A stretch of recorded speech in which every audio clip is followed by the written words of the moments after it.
Hey everybody, this is my first time doing this, so let's see how it goes.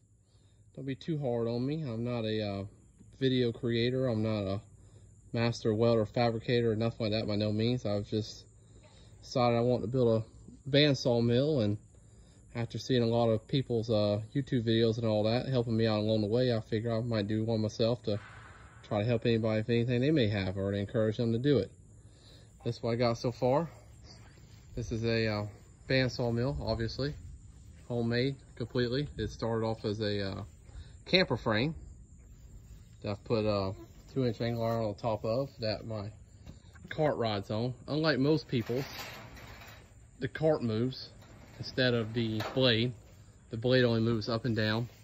And the only reason I did that is because I originally had an idea to make it PTO powered off the tractor, which that ended up not working out quite as well as I would hope because of drive shaft angles and stuff like that. So I decided to go with an engine, but I was already far enough along that I just continued on with this and figured why not, it's not going to hurt anything.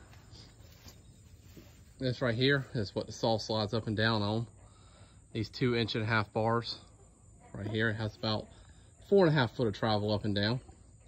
The track is 40 foot long, which means that I could theoretically cut a 20-foot long board the way it sits. Like I said, it's on a camper frame for right now, and it's going to stay on the camper frame. I'm eventually going to take the axles out from underneath it, I think, and sit it down on something more permanent, little cement pads or something like that, just to make it more stable. And I never really have any plans of moving it around, so it just get it down lower to the ground and easier to work with and everything. This is a 19-inch V-groove pulley wheels with a belt stretched tight around them, and it's on just 2 pillar block bearings right there. You see I have adjustment side to side with those bolts, and if need be I could have shimmed it right here up and down on either end to adjust the blade that direction, but didn't really need to do that. The whole thing slides up and down on this 4-inch box tubing, and the way it's set up now, I'm running a 158-inch blade, but if I go the whole rest of the way right there, I could probably get up to about a 180-inch blade on it. Right now I just made one little test cut on this piece of cedar I had to kind of prove the concept before I invest any more time or money into it, but as you see I still got a lot of work to do. It's temporarily moved up and down just by a chain hoist. I eventually want to go on either side and put a lead screw disconnected at the top with a chain. That way it goes up and down perfectly parallel. That's a 12-inch pulley on the back side right here, going to a 4-inch pulley on the motor.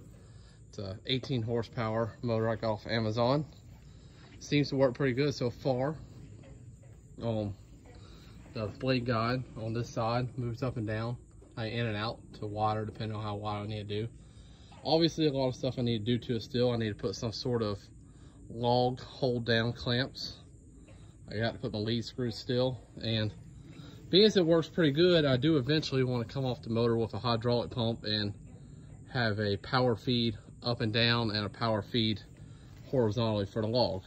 But it's pretty much where I'm at now. And oh yeah, by the way, my carriage right here is 16 foot long, and but obviously if I want to cut anything a little bit longer, it wouldn't hurt it to hang off the end a little bit. But like I said, y'all, this is I'm not a professional at doing this by no means of the word. This is something I was just doing to help myself out a little bit, to get some boards, and obviously, and also I can get an abundance of power poles from work. Haven't really ever heard of anybody ever sawing power poles or not, but I figured it'd be a source of treated wood if I could saw them. Obviously, I would take precautions because of the creosote or the other treatment on them. But if anybody has any thoughts or helpful information on that, yeah, let me know, man. I appreciate it. But this is what I got so far, and I'll put in a little slideshow after this, kind of show you a little bit of the build process, and